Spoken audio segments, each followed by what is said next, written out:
dias, señoritas y señoritos. On the onset, I would like to greet those who watched, who shared, and who commented on my post regarding our successful charitable event yesterday where we treated to a sumptuous lunch about 70,000 kids and their parents.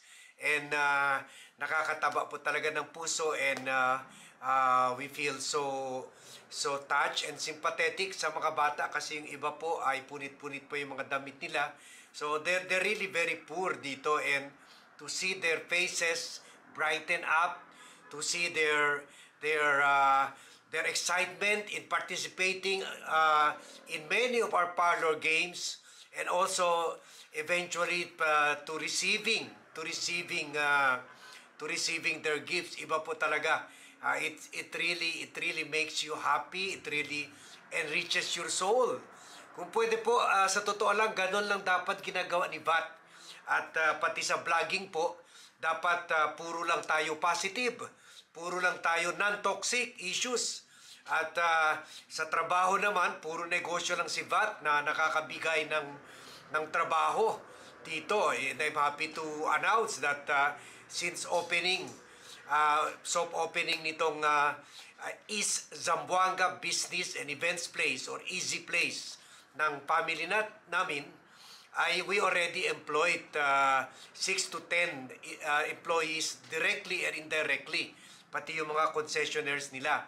And kasama na po yung mga dati nagtrabaho dito, at for 1 year now, siguro mga 50 or more ang nabigyan namin employment dito sa mga dealers at saka sa mga contractors at saka mga suppliers namin. So kumbaga everybody happy. Ginagawa pa lang yung building namin, yung 4-story building namin, marami na nakinabang at marami nang gumanda yung buhay because of the added employment. Kasama na yung mga surrounding mga sari-sari stores, mga karinderya dito, na sa kanila pupunta yung mga workers ni VAT at saka mga supplier. So, kung tayo lang masusunod, mas gusto natin yan. Tama rin naman yung sinasabi ng mga iba dyan, mga kritik natin na, ano ba yan, VAT? Puro ka na lang negatibo, puro ka na lang toxic issues. Kasi po, hindi po problema ni VAT yan. Problema yan ng toxic politics, ng toxic politicians. Hindi sana magkikriticize si VAT, hindi sana si VAT magagawa ng analysis, exposing yung panloloko nila, mga propaganda moves nila, na kung saan niloloko natin sila, niloloko nila tayo, na akala nila ay tatanga-tanga natin. Kung pareho po tayo sa mga lugar na napunta na ni VAT, like Austria, like Switzerland, like Sweden, like Finland, the Netherlands, kumbaga Amsterdam, yung mga sinatawag nila mga perfect state, sana po puro positive lang rin ang issue natin dyan. Tulad sa Netherlands, ang issue lang mga bikes na mas marami pa kaysa sa kotse. So, pero po hindi. Nandito tayo sa Pilipinas kung saan maraming magnanakaw, marami magaling mambudol-budol, marami magaling magpropaganda moves. So, wala tayong choice but but to show them na hindi tayo gago, hindi tayo tanga. We expose them for the wrongness and incompetence and stupidity even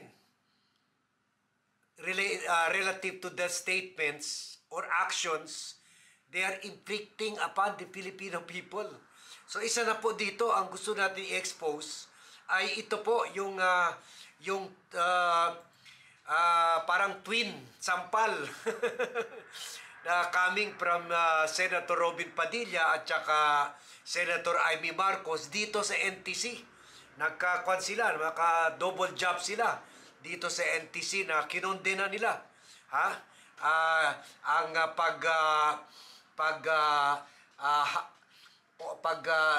impose ng 30-day suspension sa operation ng Sunshine Media Network International.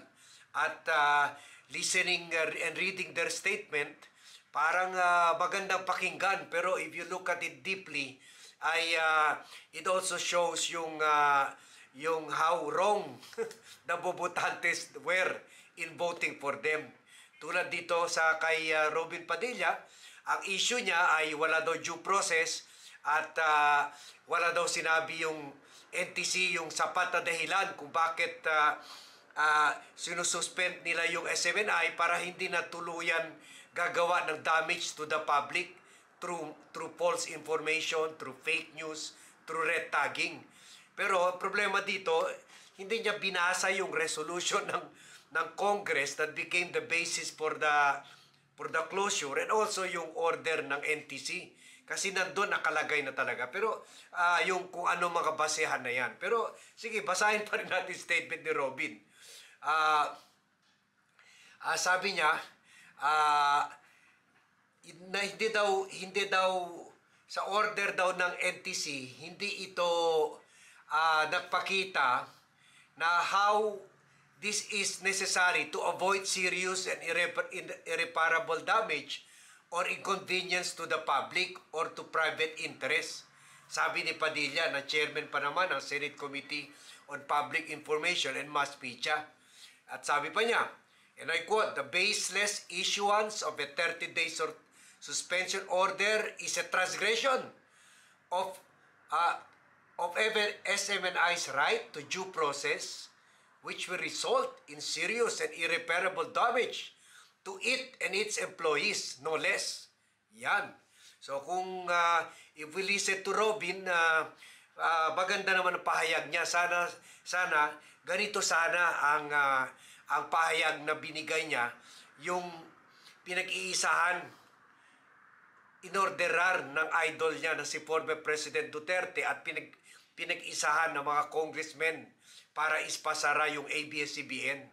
Nawala rin ang mga empleyado doon eh. At saka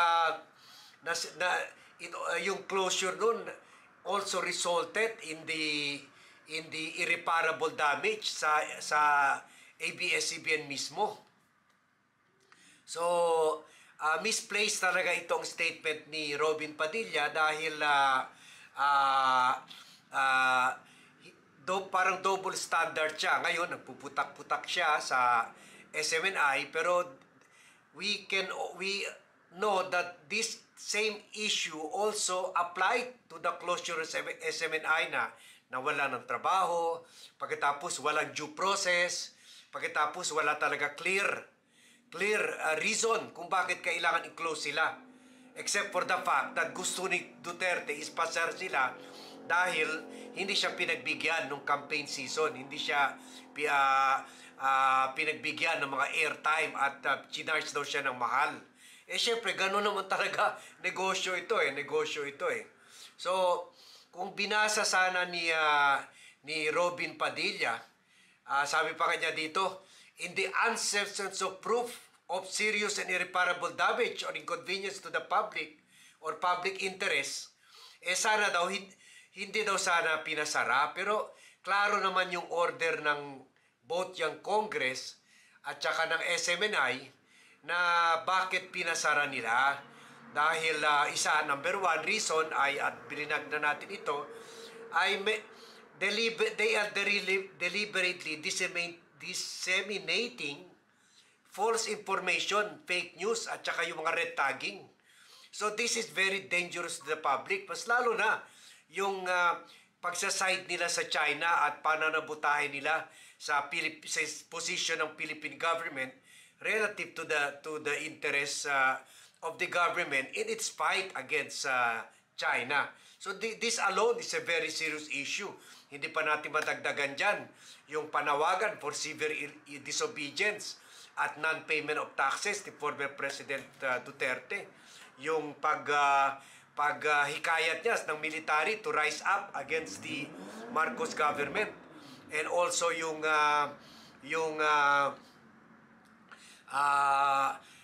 paghikayat niya na yung military to take over the functions of the ombudsman and the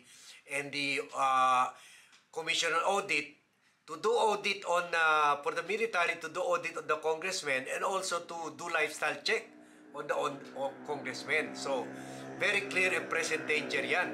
So that should be stopped. No? Number one, no? Number two, sabi ng NTC, yung nag-transfer sila ng shares from the members of Quiboloy to Quiboloy without seeking or notifying Congress na nandun talaga nakasaad sa...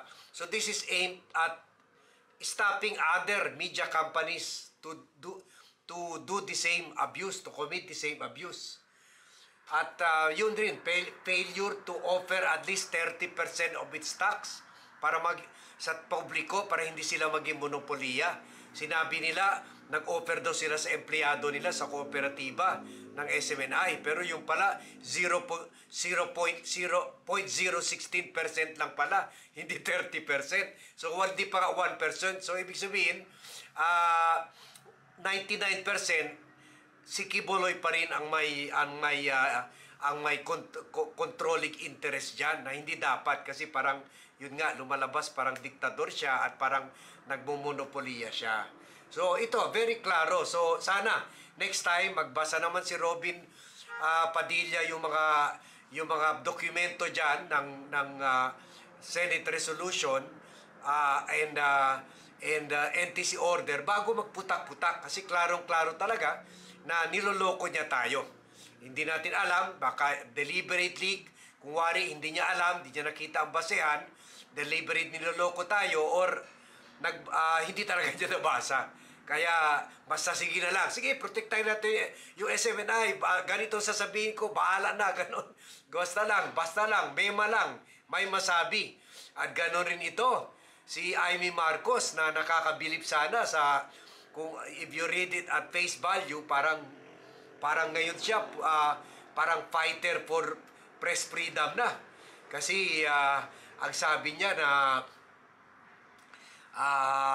kwan daw yung action daw of suspending SMNI may chilling effect, kumbaga mapipigilan nito yung mga ibang media institution to criticize the government. Hindi nga, tuloy-tuloy pa rin nga nag-criticize ang ABS-CBN, CNN, Inquirer, GMA7, kasi wala naman talagang chilling effect.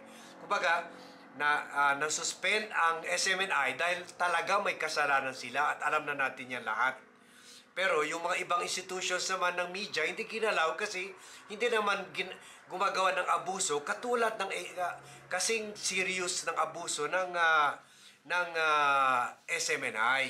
So nakakatuwa ito si Amy kasi ngayon suddenly concerned siya about press freedom pero yung tatay niya mismo ang unang nag-order ng closure sa ABS-CBN kaya kung nag-exile na lang at pinakulong pa yung mga Lopez na mga may-ari nito at yung iba tumakas na lang papunta sa Amerika.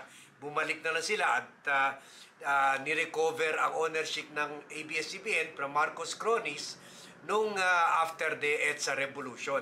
And yet ngayon, si Amy parang siya na daw ang fighter for Joan of Arc for media freedom. So nakakatuwa itong dalawa.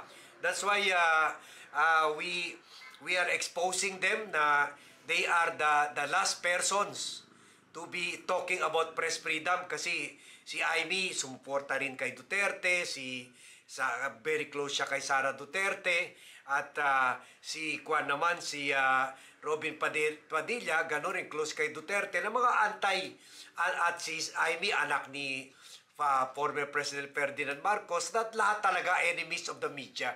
Enemies of the media kasi si Duterte sinubukan rin sirain yung negosyo ng mga ng pamilya nagmamay-ari ng Inquirer at sinubukan kasuhan